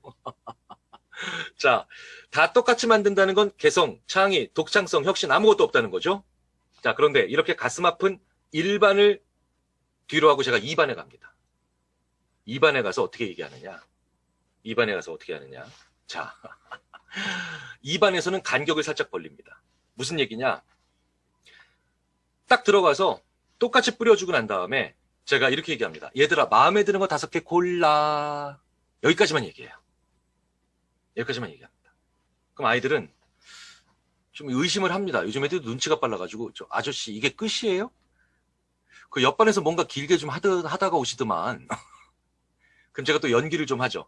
아니에요. 여러분들이 기다리느라 지쳐서 그렇지. 그 일반에서도 그냥 고르기만 했어요. 그 아저씨 이제, 예, 배고프니까 집에 갈래? 라고 그냥 나가버려요, 제가. 그럼 아이들은 진짜 끝인가? 이제 고릅니다. 아이들 어떻게 고를까요? 이제 특이한 거 골라요. 지가 좋아하는 거 골라요. 제각각으로 골라요. 당연히 그렇게 고르겠죠. 고르기만 하면 되니까. 당연히 전 간 게 아니죠. 당연히 전 간 게 아니에요. 아이들이 다 고른 걸 확인하면 저는 그제서야 문을 확 열고 들어가서 이렇게 얘기하죠. 네가 지금 고른 5개로 새롭고 신기한 거 만들어. 아이들의 표정은 싸늘하게 식기 시작합니다. 대부분 아이들이 팔짱을 딱 끼고 저한테 이렇게 얘기하죠. 그럼 나가기 전에 그 일 하고 나갔어야죠, 아저씨. 예? 나 그랬으면 이런 거 안 골랐잖아요, 아저씨. 예. 자, 그런데 저한테는 막 극혐 막 이러고 있는데 아이들이 뭡니까? 지가 좋아하는 걸 가졌죠. 특이한 걸 가졌죠. 남들이 안 가진 걸 가졌죠. 그러니까 특이한 걸 만들어요. 자기 개성을 살리기 시작합니다. 서너 명이나 너댓 명 중에 한 명 중에는 기발한 게 막 나오기 시작해요. 애들이 막 이럽니다. 나한테 이런 측면이 있었나요? 내가 이런 걸 할 줄 아나요? 막 이런 게 나오기 시작합니다. 영문도 모른 채 2반 담임 선생님은 제 옆에 오셔서 이렇게 얘기합니다. 역시 담임교사의 역량이 굉장히 중요한 것 같습니다. 흐뭇해하면서. 일반 담임 선생님은 막 옆에서 괴로워하면서 막 머리 붙잡고 괴로워하고 있고요. 네. 그런데 진짜 중요한 3반으로 한번 가보겠습니다. 3반에서 제가 어떻게 하는지 아십니까? 자, 3반에 가서 이렇게 얘기합니다. 이걸 아직 안 보여줘요. 이걸 아직 안 보여줍니다. 커튼 뒤에 가려놓고 이거부터 먼저 물어봅니다. 순서를 바꿔서. 네가 새롭고 신기한 걸 만든다면 뭐 만들래? 뭐 만들래? 이거부터 먼저 물어봐요. 그러면 아이들이요, 이제 어마어마한 대답을 하기 시작합니다. 이걸 아직 안 봤기 때문에. 일단 지구 평화 지키는 로봇은 무조건 나옵니다. 남북 통일시키는 프로그램 만들겠다는 애들이 또 작년에 많이 나왔어요. 네. 영원히 기름 넣지 않아도 되는 자동차나 영원히 충전하지 않아도 되는 스마트폰 정도 얘기하면 옆에 애들이 쿡쿡 찔리면서 놀립니다. 애가 그릇이 작어 막 이러면서. 저 심지어 3년 전에 경기도 여주 지역에서 이걸 만들겠다고 하는 3반에서 여자애 만난 적도 있습니다. 그대로 옮겨볼게요. 이것도 그대로 인용을 해야죠. 놀라지 마십시오. 여야 상생과 합의를 도출하는 프로그램을 만들겠대요. 야, 대통령도 국회의장도 못하는 걸, 야, 얘는 나중에 밀어줘야 됩니다. 네. 어마어마해요. 네, 진짜. 네. 자, 그런데 제가 이걸 다 들어주죠. 일부러 제가 앞순서 아이들이 이렇게 어마무시한 걸 얘기하면 일부러 뒷순서 아이들을 부추기려고 제가 일부러 오버해서 리액션도 해줍니다. 대박! 짱! 야, 너 너무 멋지다! 이러면 뒤에서 순서 기다리고 있는 아이들의 표정이 점점 더 비장해집니다. 난 좀 더 센 걸 만들어 볼 거야. 얘기할 거야. 제가 이걸 다 들어주죠. 그 다음에 뭐 할지 아시겠죠? 뭐 할지 아시겠죠? 커튼을 올려요. 일부러 천천히 올립니다. 한 절반만 올려도요. 아이들은 자기네들의 닥칠 미래를 예감하기 시작합니다. 나머지를 다 젖히고 난 다음에 제가 이렇게 얘기하죠. 방금 전에 네가 말한 거 여기서 5개 골라서 만들어. 아이들은 이런 표정을 짓습니다. 아, 이게 바로 어른들이 당해왔다는 보이스피싱이구나. 애들이 막 눈물이 글썽거려요. 네. 애들이 막 손을 부들부들 떱니다. 자, 그런데 애들 눈을 보면 레이저가 나와요. 왜? 이걸로 지구를 지켜야 되거든요. 나 지금 이걸로 지구를 지켜야 돼요. 이걸로 남북 통일을 시켜야 돼요. 근데 애들이 그래서 어떻게 보는지 아세요? 1반이나 2반 아이들은 그냥 보고 짚거든요. 그런데 3반 아이들은 이렇게 보면서 돌려봐요. 돌려봐요. 왜? 남들이 못 보는 데를 보는 거예요. 이걸로 내가 큰일을 해야 되니까. 큰일을 해야 되니까. 네. 아, 맨지팩 맞아요. 잠깐만, 나 그냥 아무 생각 없이 집었는데 맞네. 네. 네, 이거 맞아요. 오전에 먹었으니까 이거 애프터 눈이 좀 이따 먹어야 됩니다. 이제 강의 끝나고, 네, 먹어야 되죠. 야, 시력이 얼마나 좋네. 아, 그 남들이 못 보는 걸 이렇게 보시는 거예요. 네. 야, 이거 역대급이다, 진짜. 무슨 마리텔 찍는 것 같다. 남들이 못 보는 데를 보기 위해서 큰 꿈이 필요한 거예요. 남들과 똑같은 도구를 가지고 있으면서도 남들이 못 보는 걸 보기 위해서 큰 꿈이 필요한 겁니다. 예. 왠지 아세요? 인간은 큰 결과 만들려면 큰 도구 그 말씀을 이동근 사장님이 하셨습니까? 네, 대박이십니다. 저기 국과수에 같이 한번 가시죠. 네, 제가 여기서 범인 잡아야 될 일이 좀 있는데, 네, 이동근 사장님은 일단은 국과수도 한번 같이 가주셔야 될 것 같아요. 깜짝이야, 진짜. 네, 맞더라고요. 네네. 아, 우리는 큰 꿈을 이루기 위해서는 큰 돈이 있어야 된다고 생각하죠? 큰 꿈을 이루기 위해서는 큰 도구가 필요하다고 생각하죠? 아니에요. 그걸 깨기 위해서 꿈이 필요한 겁니다. 되게 사람이 재밌어요. 주사위 2개를 던집니다. 주사위 2개를 던지는데 주사위 2개를 던졌을 때 나온 수압이 제일 큰 값은 10이겠죠. 네. 그럼 나온 수압이 제일 작을 때는 얼마겠습니까? 네. 2죠. 네. 2죠. 네. 6611. 그런데 제가 학생들한테 이렇게 얘기해요. 자, 주사위 2개를 던졌는데 나온 수압이 12가 나오면 내가 그 친구마다 10만 원 준다. 근데 다른 반에 들어가서는 야 너희들도 주사위 2개를 한 번씩 던질 수 있는데 주사위 2개를 어떤 친구든 나온 수압이 2가 나오면 내가 그 친구마다 10만 원 준다. 자 주사위 2개를 던졌는데 합이 12가 나올 확률과 2가 나올 확률 똑같죠. 근데도요 12처럼 큰 숫자가 나와야 돈을 받는 학생들은 주사위 이렇게 던져요. 와 하고 던져요. 애들이 막 슈베 하고 던져요. 자 그런데 이처럼 작은 수가 나와야 돈을 받는 학생들은 주사위를 어떻게 던지겠습니까? 네, 이렇게 던져요. 네? 이렇게 던져요. 소리도 소심한 이 하고 나와요. 더 웃긴 건 옆에서 이러는 애들이 있어요. 야, 세게 던지지 마. 세게 던지면 이 안 나와. 이씨. 이런 애들이 있어요. 우리 인간은 왜 큰 꿈을 안 가지고 있는 줄 아세요? 지금 가지고 있는 도구가 작으니까. 그러니까 큰 결과 못 만든다고 생각하는 거예요. 뒤집어서 생각해 보세요. 그러니까 실현 가능성이 없을 정도로 큰 꿈을 가지고 있으면 도구가 커 보이는 거예요. 그 도구를 남들이 생각하지 못하는 방식으로 볼 수 있는 거예요.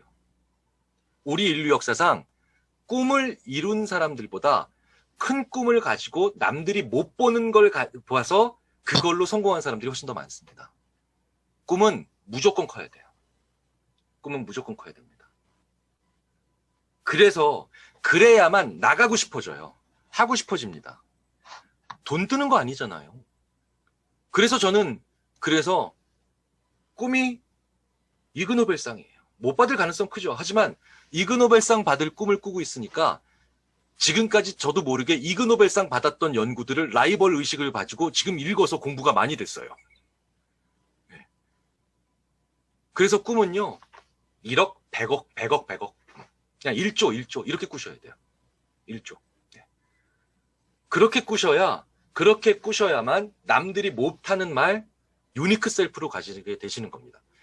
이동근 사장님 아까 국가수급 눈을 보이셨는데 2030년에 받으십니다. 요거 캡처해야 되겠다. 잠시 캡처해야지 요거. 캡처해야지 딱 요거. 네. 왠지 될 것 같아. 네. 네. 2025년 요것도 캡처. 오늘은 또 땡겨주시네. 네. 4년이나. 네. 캡처. 네. 그걸 가지고 즐겨야 뇌가 어떻게 되는지 아세요? 뇌가 세포들이 일어나요. 그래서 말도 안 되는 큰 꿈, 친구들한테 얘기하면 너 미쳤구나, 너 정신 나갔구나, 어머 너 개념이 없구나, 이런 정도의 큰 꿈을 가지고 계속해서 잠을 자면 뇌가 남들이 못 보는 걸 보게 만듭니다. 산반 아이들은 굴려도 보고 소리도 부딪혀서 소리도 들어보고 냄새도 맡아보고 핥아봐도 본 애들이에요. 그 산반 아이들이요 만든 게 어떻게 나오는지 아세요? 세계 학생 창의력 올림피아드 금메달 딴 아이들보다 더 창의력 점수가 높게 나와요. 이 평범한 아이들이. 바로 유니크 셀프가 이래서 만들어지는 겁니다. 자, 그렇다면 우리가 김칫국부터 마셔야 돼요. 김칫국을 마셔야 돼요. 김칫국을. 44, 70, 90 이게 뭔지 아십니까? 실제로 모든 프로스포츠에서의 승부차기와 자유투의 성공률을 평균 낸 겁니다. 무슨 얘기냐? 지면 큰일 난다 라고 생각하는 선수들은 44%밖에 못 넣어요. 그런데 이거 넣으면 별일 없겠네 70%. 그런데 이거 넣으면 되게 좋겠다 와 라고 하면서 잘 되는 상상을 하는 꿈을 꾼 사람들은 90%를 넣습니다. 이거 안 되면 큰일인데가 아니라 이거 잘 되면 좋을 텐데를 상상하는 선수들은 90%를 넣어요. 실제로 기량 자체가 좋아진다는 겁니다. 그렇다면 정리를 한번 먼저 살짝 중간에 해보고 넘어갈까요? 꿈은 뭡니까? 나를 창조적으로 만들기 위해서 하는 거죠. 그런데 목표는 뭐예요? 그 꿈을 이루기 위한, 그 꿈을 모르기 위한 구체적인 캐치프레이즈예요. 계획은 뭡니까? 다시 그 목표를 이루기 위한 실행 계획, 세부 명세죠. 세 개를 다 가지고 있으셔야 돼요. 아까 말씀하셨던 1억, 2억은 목표에 불과합니다. 꿈은 그거 가지고 훨씬 더 큰 일을 하신다는 뭐가 있어야 돼요. 그리고 그걸 하기 위해서 오늘 나는 최소한 5가지의 실행을 뭘 할 것인가가 계획입니다. 꿈만 가지고 있으면 돈키호테예요. 그렇죠? 목표만 가지고 있으면 성실해지지만 창조적일 수가 없습니다. 그런데 이 2개만 가지고 있으면 잘 안 돼요. 계획이 필요해요. 꿈, 동사로 만드세요. 제가 학생들한테 이렇게 얘기합니다. 너의 꿈은 뭐야? 저의 꿈은요. 저의 꿈은 교사가 되는 겁니다. 야, 어떻게 명사가 꿈이야? 그건 목표지. 세상 사람들을 다 가르칠 거예요. 이 정도가 꿈이에요. 목표는 교사가 되는 거죠. 교사가 되기 위해서 나는 계획을 세워야 됩니다. 꿈은 동사고요. 목표는 명사나 숫자고요. 그리고 계획은 눈꿈이에요. 꿈, 목표, 계획을 다 가진 사람이 큰일 못하는 걸 본 적이 없습니다. 지금 있는 도구를 사람과 달리 쓸 수가 있는 거예요. 네. 자, 그렇다면 1억이요? 2억이요? 이건 목표입니다. 더 큰 걸 생각하셔야 돼요. 동사로. 네. 그래서 저는 이그노벨상을 받는다예요. 네. 교수가 된다는 목표였을 뿐이에요. 자, 그러면 사장님들, 지금 아마 목표를 만드신 걸 거예요. 큰 꿈을 가지셔야 돼요. 그 꿈은 거의 95% 이상의 확률로 실현이 안 될 겁니다. 하지만 그 꿈을 가지고 있으면서 남들이 못 보는 데를 보실 수 있는 거예요. 예를 하나 들어볼까요? 테슬라의 앨런 머스크가 왜 저렇게 정신 나간 사람처럼 자꾸 화성 간다고 얘기하는지 아세요? CEO가 화성 간다는 얘기를 하니까 나사도 못 간다는 걸. 그 테슬라의 엔지니어들이 하늘을 나는 자동차를 만들겠다고 하는 사람들이 미친 사람 취급을 안 받아요. 왜? 지네 오너는 화성 간다 그러니까 테슬라에서는 야, 자동차로 하늘 나는 거 만들겠다라고 하면 꿈이 소박한데 만들어봐. 이런 얘기를 계속 하는 겁니다. 트라이를 하는 거예요. 우리나라의 현대자동차의 엔지니어가 하늘을 나는 자동차를 만들겠다고 하면 바로 권고사직 들어갑니다. 권고사직 들어가요. 네. 그런데 재밌는 건 2차 세계대전 때 이미 검증된 방법이에요. 롤스로이스 자동차 아시죠? 영국의 롤스로이스라는 자동차 회사의 회장이 이렇게 얘기합니다. 지금 테슬라도 앨런 머스크도 하면 황당하다는 얘기를 듣는데 그때 롤스로이스의 회장이 이렇게 얘기해요. 우리 롤스로이스로 우주선 만들 거라고. 자동차 회사인데. 그때 롤스로이스의 직원들이 처음엔 그냥 농담하시는 건 줄 알았더니 1년 이상 이 얘기를 하니까 우리 회장님 드디어 가셨구나. 드디어 가셨네. 그게 오셨네. 2차 세계대전 때 무려 1944년 3년에 이런 얘기를 합니다. 그런데 재밌는 건 회장님이 그 얘기를 하고 다니니까 정말 우주선엔 안 실어도 비행기에는 실어보자는 얘기가 이상하게 안 들려요. 회사에서 그걸 실어봅니다. 네, 미친 사람 취급을 안 받으니까. 그래서 모든 전투기의 문제를 해결해버렸어요. 비행기에다가 자동차 엔진을 실어본 거예요. 그게 바로 2차 세계대전의 명운을 바꾼 하늘을 나는 롤스로이스라는 별명을 가진 P-51 머스탱 전투기고 영국군은 그걸 스핏파이어라고 불렀죠. 그게 2차 세계대전의 판도를 바꾼 전투기예요. 바로 내가 나의 롤스로이스예요. 내가 나를 테슬라의 회장이라고 생각하셔야 돼요. 하늘을 나는 우주선을 안 만들었지만 비행기를 자동차 회사가 만들었잖아요. 그 메커니즘을 이용하셔야 됩니다. 그래서 굉장히 큰 꿈을 가지셔야 돼요.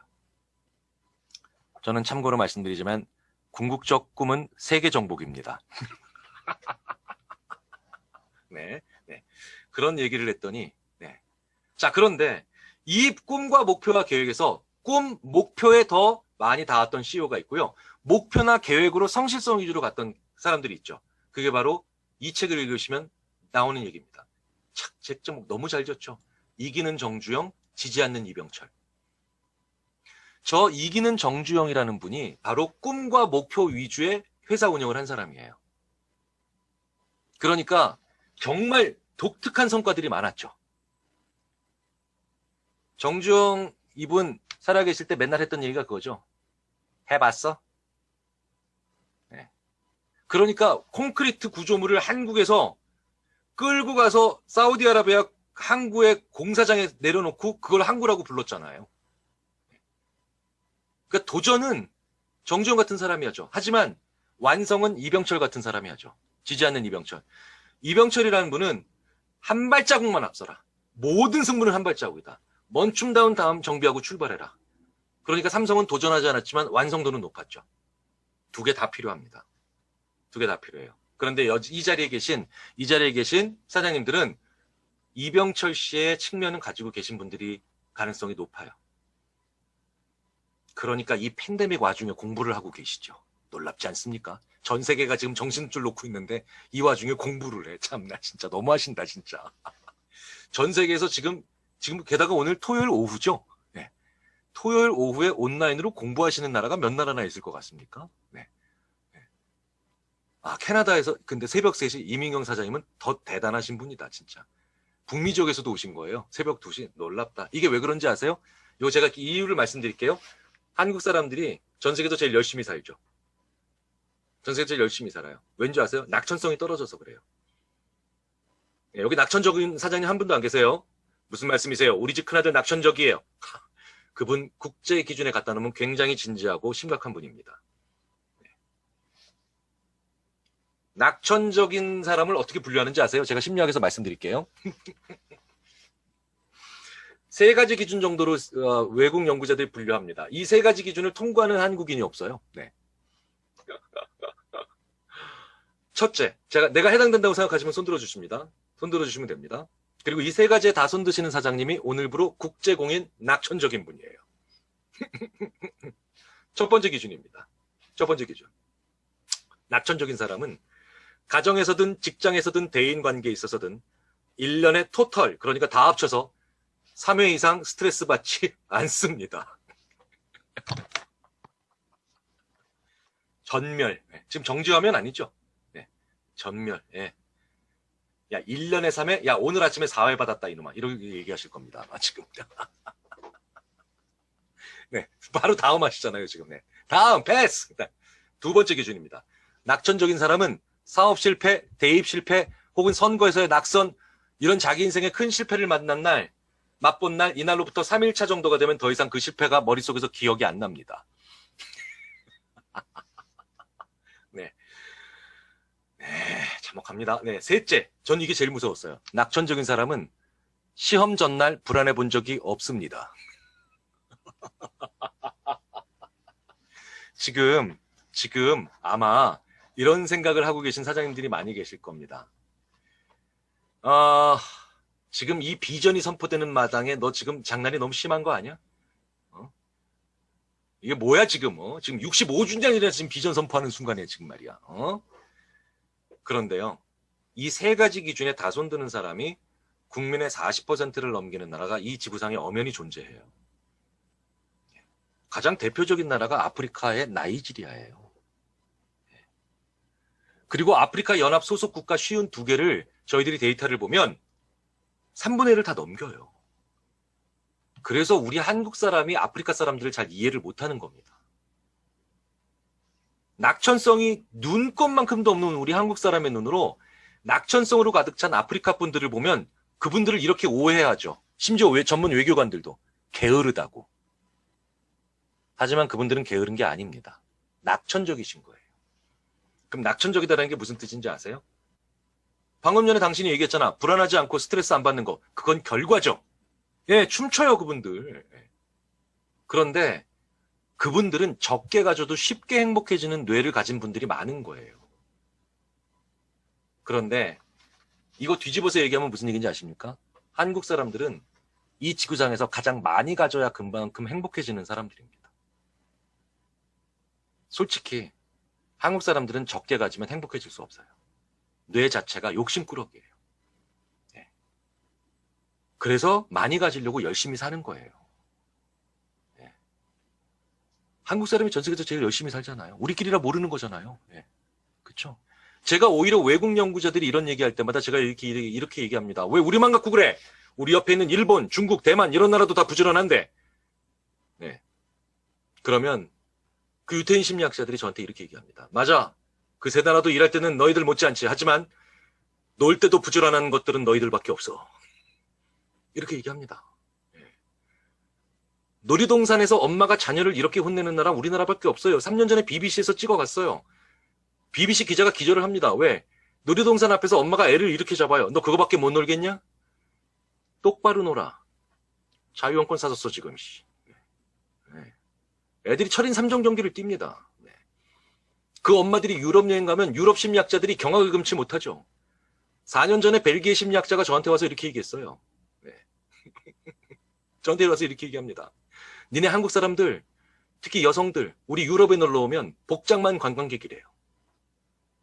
행동은 근로자랍니다. 아니, 남의 나라에 놀러 온 너희들은 왜 도대체 새벽 4시 반에 일어나냐요. 그래서 야, 다른 나라 그렇게 안 일어나냐? 저도 봤더니 다 7시, 8시, 9시 일어납니다. 예. 왜 열심히 사는지 아세요? 욕심꾸러기예요. 많이 가지셔야 돼요. 어쩔 수 없어요. 그걸 다 난 괜찮아라고 가식적으로 나를 위로하고 사시면 솔직히 말씀드릴까요? 그게 한이에요. 그게 한이에요. 예. 나에게 그릇된 암시를 주시면 안 됩니다. 그래서 한국 사람들은 꿈이 필요해요. 자, 그렇다면 그 꿈을 어떻게 핸들링 하셔야 되는지도 지금부터 말씀을 드리겠습니다. 예, 오늘의 이제 마지막 종반전 하이라이트인데요. 네, 이건 자녀 있으신 분들은 더더욱 잘 들어주셔야 됩니다. 네, 제가 실제로 왜 아까 제가 말씀드렸죠. 소통이라고 하는 걸 다양한 사람들이랑 하는 게 바로 사장님들이 하시는 사업의 오히려 더 큰 핵심이다. 그걸로 큰 결과물을 얻으시는 건 못지않게 더 중요한 건 소통을 다양한 사람들과 하는 게 왜 사람을 지혜롭게 만드는가, 왜 구글의 문제를 잘 푸는가 지금부터 말씀드리겠습니다. 제가 우리나라 최상위 0.1% 아이들을 EBS와 자주 얘기를 하죠. 매년은 아니고 주기적으로 저희가 그 해에 전국 석차 500등을 제가 샘플링합니다. 500등. 어마어마한 아이들이죠. 어마어마한 아이들입니다. 근데 거기서 다시 100명을 탈락시킵니다. 500등부터 401등을 탈락시키는 게 아닙니다. 전국 4등도, 20등도, 150등도 얼마든지 탈락될 수 있어요. 왜? 이 500등에서 100명은 뭐 때문에 탈락되느냐? 엄마가 스카이캐슬에 나오는 엄마예요. 네. 엄마가 24시간 밀착 경호하는 애들. 얘네들은 대학교 들어가면 3, 4학년부터 바보가 됩니다. 왜? 이때부터 본격적인 자기 기량이 나오는 거거든요. 그러면 나머지 또 100명을 추려요. 탈락시킵니다. 얘들 어떻게 탈락시키는지 아세요? 그냥 암기력만 좋은 애들. 에버리지 셀프죠? 에버리지 셀프. 이 엄마가 스카이캐슬에 나오는 엄마와 암기력만 좋은 에버리지 셀프, AI 같은 애들 300명, 200명 빼고 나머지 300명이 남습니다. 얘네 300명만 남기면 평범한 아이들에 비해서 IQ 차이가 안 나요. 부모 학력도 차이 안 나요. 부모 소득도 차이 안 나요. 왜? 스카이캐슬이 날아갔기 때문에. 얘네들이 바로 뭔지 아십니까? 자기 주도적으로 지혜로운 아이들이죠. 자기 주도적으로 지혜로운 아이들이에요. 얘네들의 유일한 특징이 뭔지 아세요? 얘네들의 유일한 특징이 바로 그 반에 있는 다양한 석차의 아이들과 대화해요. 다양한 석차의 아이들과 잘 대화해요. 심지어 전교 꼴찌 하는 애가 와서 물어봐도 조금도 개의치 않고 설명을 잘해줍니다. 이게 되게 중요한 거예요. 자, 근데 공부해보셔서 다 아실 겁니다. 제가 일반적인 기업에 가면 그래서 상무님들한테 신입사원이랑 대화하는 걸 계속하라고 얘기를 하는 거예요. 왜? 상무님은 전교 1등이고 일에 대한 지식으로 신입사원은 전교 꼴찌니까. 그런데 전교 생각해 보십시오. 공부도 똑같고 일도 똑같죠. 전교 1등은 무조건 하는 저 0.1% 아이들이 전교 2등이나 3등 하는 아이들한테 말하고 대답하고 설명할 때 더 어렵겠습니까? 전교 꼴찌 하는 애한테 설명하는 게 더 어렵겠습니까? 당연히 전교 꼴찌죠. 당연히 전교 꼴찌죠. 예. 난데 60명이랑 다 수다 떠는데 전교 1등 하신 거예요, 저분. 전교 2등이나 3등 하는 애들은 이런 애들이죠. 내 말을 막히게를 안 해요. 귀신같이 알아듣죠. 야, 이래서 Y잖아 라고 하면 그래서 그 다음에 X제곱이었구만. 얘기 안 해준 것도 턱 하고 나온 애들이죠. 그런데 전교 꼴찌는 어떤 애들입니까? 야, 촬영할 때 저희들이 맨날 뒤집어졌습니다. 너무 웃겨가지고. 전교 꼴찌는 이런 애들입니다. 얘네들은 X제곱이 뭔지를 아예 몰라요. 이런 질문을 하드리니까요. 야, 그 X 옆에 있는 2는 왜 이렇게 쬐끔해? 막 이런 걸 물어봐. 네. 이런 걸 물어본다니까요. 네. 그 다음 말이 더 웃겨요. 야, 3년 전부터 궁금했는데 물어볼 데가 없었어야. 막 이러고 물어봐요. 네. 고등학교 2학년인데. 2학기. 자, 근데 얘한테는 그러니까 뭘 설명해 줘야 돼요? 그 X 옆에 있는 2가 왜 작은지를 설명해 줘야 돼요. 물어볼 데가 없어요. 네이버에 안 나온다니까요? 수학 선생님들도 당연히 모르세요. 예. 제가 저희 학교 수학과 교수님한테 여쭤봤다니까요. 그때 EBS 제작진이 아예 저희 학교에 와서 살을 때였습니다. 제 연구실에서. 수학과 교수님이 지나가실래 그분 세계 100대 수학자 중에 한 분으로 선정된 분이거든요. 근데 그 수학자분에게 수학과 교수님한테 교수님 질문 있습니다. 오, 김 교수 오랜만이에요. 뭔데?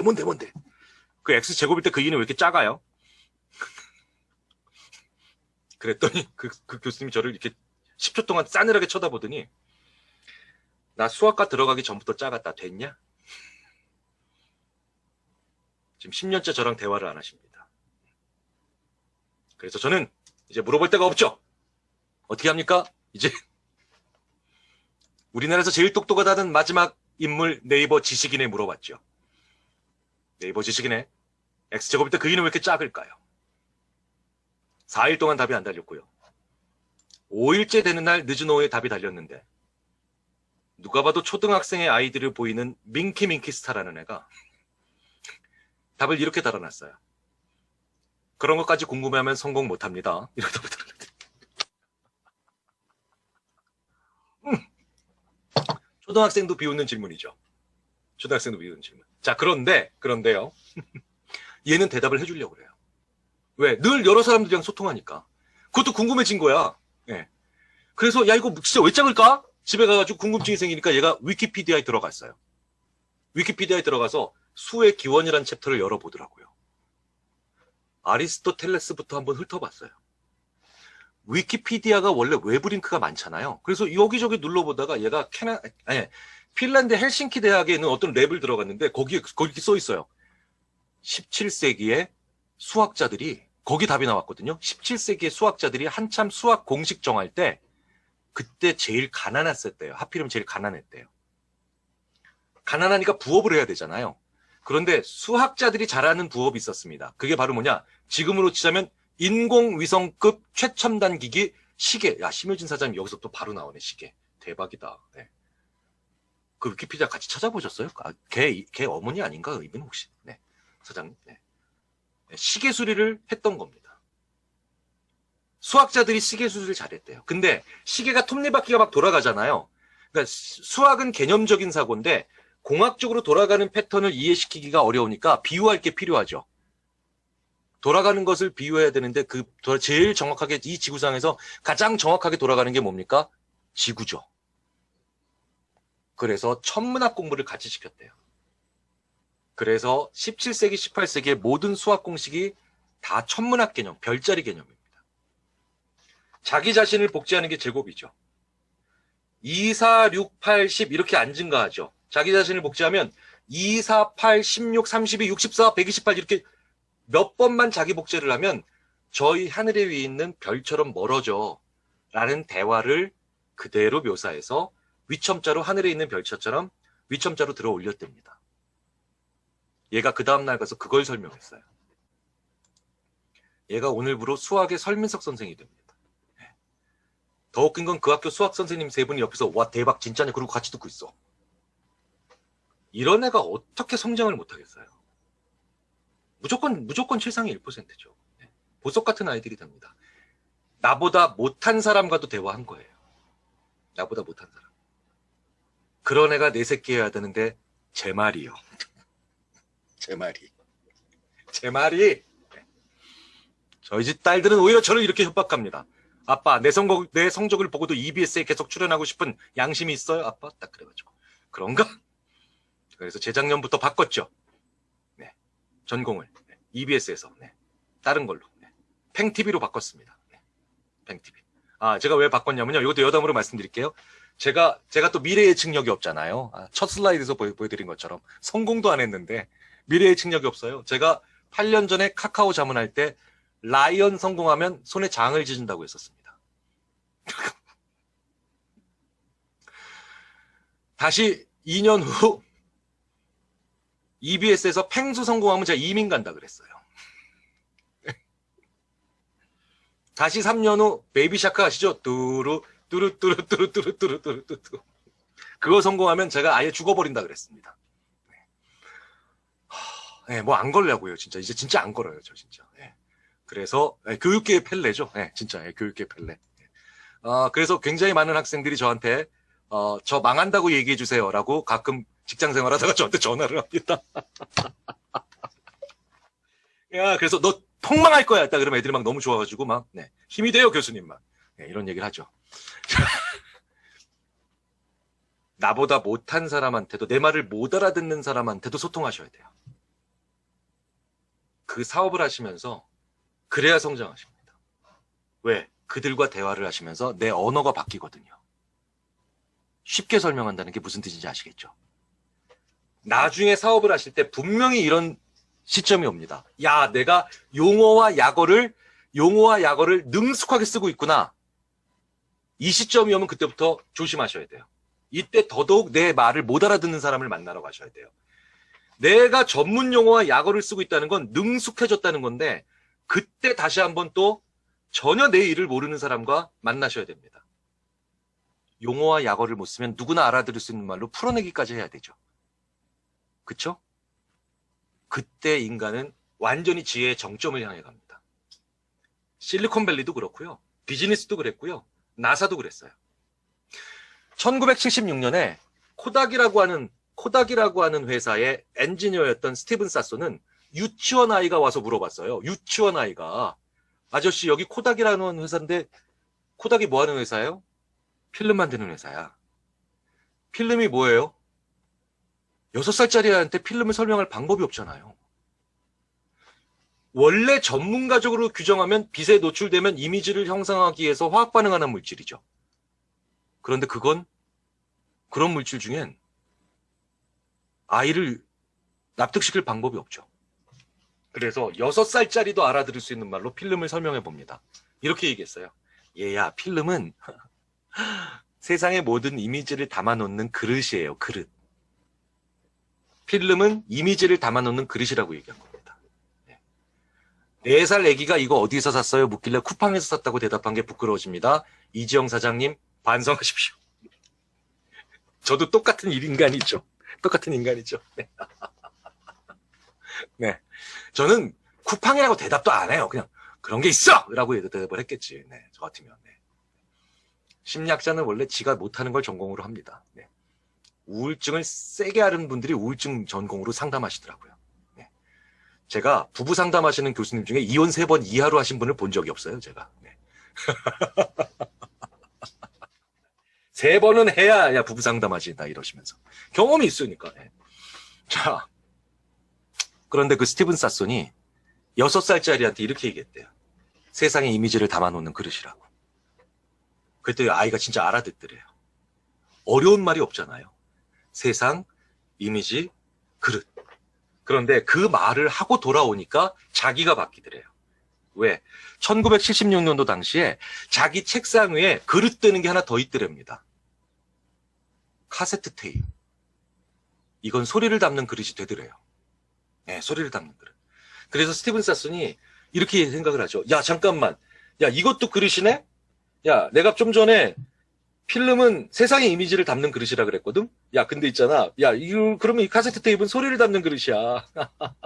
그때 스티븐 사손이 IT의 역사를 바꾸는 아이디어로 당연히 가게 되죠. 그렇다면 왜 카메라 렌즈로부터 나온 이미지가 필름이라는 그릇으로만 가야 돼? 같은 그릇이니까 카세트 테이프라는 그릇으로 가도 되지 않을까라는 생각을 하게 되죠. 그래서 그 두 개를 붙이고 스티븐 사손이 단 5개월 만에 만든 게 바로 디지털 카메라예요. 디지털 카메라가 그렇게 나온 겁니다. 전문가들끼리 TF 만들어서 열심히 연구해서 나온 게 아니라 바로 6살짜리한테 자기가 하는 일을 설명하다 나온 거예요. 네. 그러니까 도전할 게 생긴 거예요. 도전할 게 생긴 겁니다. 큰 꿈을 가져서 도전하죠. 그런데 도전하는 또 다른 소스가 뭐냐? 내가 하는 일을 내 말을 전혀 못 알아듣는 사람한테 설명하다가 나온 통찰로 도전하게 되는 거죠. 스티븐 사소는 렌슬러 폴리텍 인스티튜트라고 하는 RPI라고 하는 미국의 중위권 대학을 졸업한 평범한 엔지니어였어요. 1976년도 당시까지. 그런데 아이에게 6살짜리 아이가 놀러와서 견학 와서 물어볼 때 그 어떤 동료도 아이를 상대해 주지 않았는데 그 아이에게 쉬운 말로 자기가 하는 걸 설명하다가 갑자기 나온 아이디어에 밤을 잃고 매진하고 도전하면서 스티븐 사손을 만들었죠. 오바마 대통령 옆에 왜 서 있느냐? 생각해보니 이게 2013년도 사진이거든요. 오바마 대통령 참 젊네요, 이때. 네.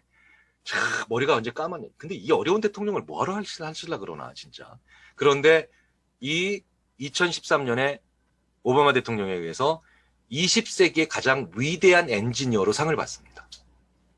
그래서 저 사람의 상을 엔지니어에게 수여되는 노벨상이라고 부르죠.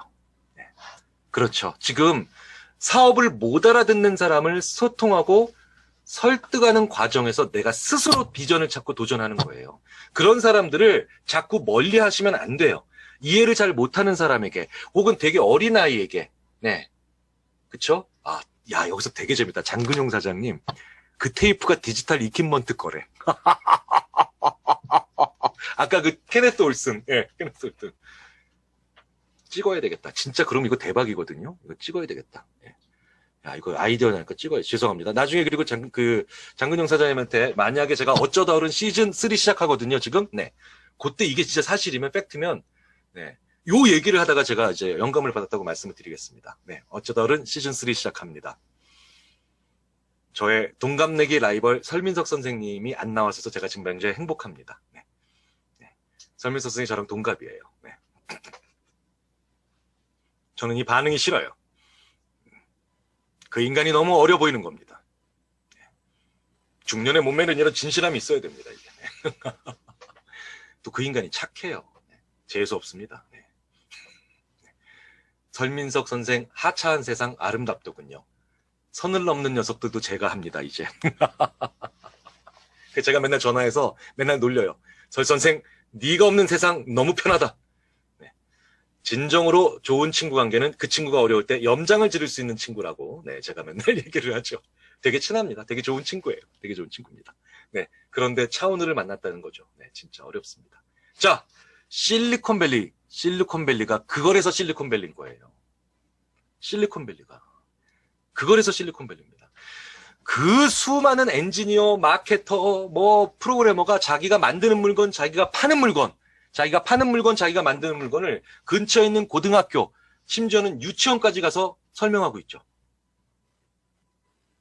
그런데 그걸 해서 실리콘밸리입니다. 우리나라 방송사 PD들은 실리콘밸리의 역량을 취재해오면 저걸 그렇게 많이 찍어오는데도 절대 방송에 안 내보내요. 그래서 제가 아니 이게 제일 중요한 장면인데 왜 이걸 방송에 안 내보내? 라고 얘기하면 저한테 이렇게 얘기합니다. 저건 재능 기부하고 있잖아요. 그럼 제가 막 너무 안타까워서 야, 박 PD, 김 PD, 최 PD 재능 기부 영어로 뭐냐? 탤런트 도네이션이요. 그럼 제가 이렇게 얘기해요. 이거 봐. 실리콘밸리에서는 저거를 탤런트 도네이션이라고 부르지 않아. 탤런트 파트너십이라고 불러. 파트너십은 기브 앤 테이크가 있다는 거예요. 이거 학교에서 신청하는 게 아니라 기업이 신청해요. 기업이 신청합니다. 그 스티븐 사손의 전통이 지금도 남아있는 겁니다. 자, 사장님들. 이제 도전을 이미 시작하신 거죠.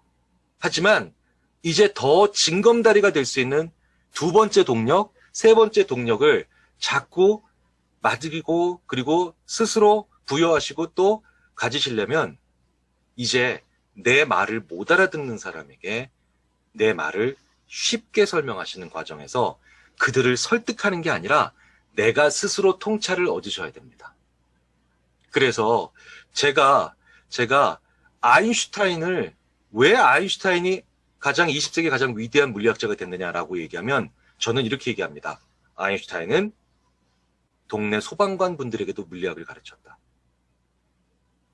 마트 캐시어 분들에게도 같이 물리학을 공부했다. 이게 무슨 얘기입니까? 내 말을 이제 알아듣게 만드는 과정에서 그리고 내 말을 좀 더 쉽게 만드는 과정에서 얻는 통찰로 아인슈타인이 된 겁니다.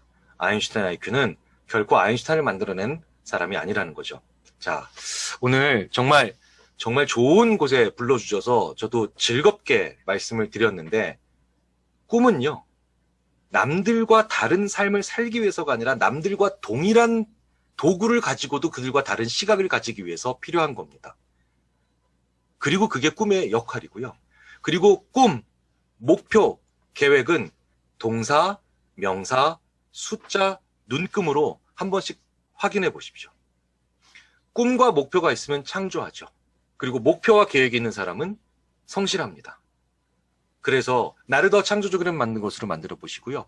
그리고 내 말을 못 알아듣는 사람을 그저 멀리 하시고, 그리고 내 말을 잘 이해하기 어려워하시는 분들을 그 멀리 하시거나 아니면 무시하시는지 말고 훨씬 더 다양한 사람들에게 내가 하는 일을 같이 나눠 보십시오. 그 과정에서 나의 언어는 바뀝니다. 그리고 그 바뀌는 언어만큼 나에게 다시금 또 도전할 수 있는 통찰력을 주고 나 스스로를 지혜롭게 만든다. 저희 인지심리학이 지난 100년 동안 인간의 지혜에 관련해서 도전이 가지고 있는 역할에 대해서 연구한 걸 오늘 종합해서 말씀을 드렸습니다. 아이고, 예, 정말 90분, 저도 좀 더 해보시면 뭐, 그래도 다음 순서가 또 있으시니까 제가 무작정 할 수는 없지만 9분처럼 들으셨다는 말에 복 받으실 겁니다. 네, 오늘 제가 힐링이 되네요. 네, 오늘 저 이제 팽TV 찍으러 가야 되거든요. 이제 팽수랑 놀아야 되는데, 좀 이따 이렇게 탈 써야 됩니다. 탈 써야 되는데, 그거는 많이 봐주시기 바랍니다. 사장님들 다시 한번 또 축하드리고, 또 행복한 주말, 그리고 좋은 의미 있는, 네, 그런 주말 되시기를 또 기원 드리겠습니다. 좋은 자리 불러주셔서 감사합니다. 저는 이제 물러가겠습니다. 감사합니다.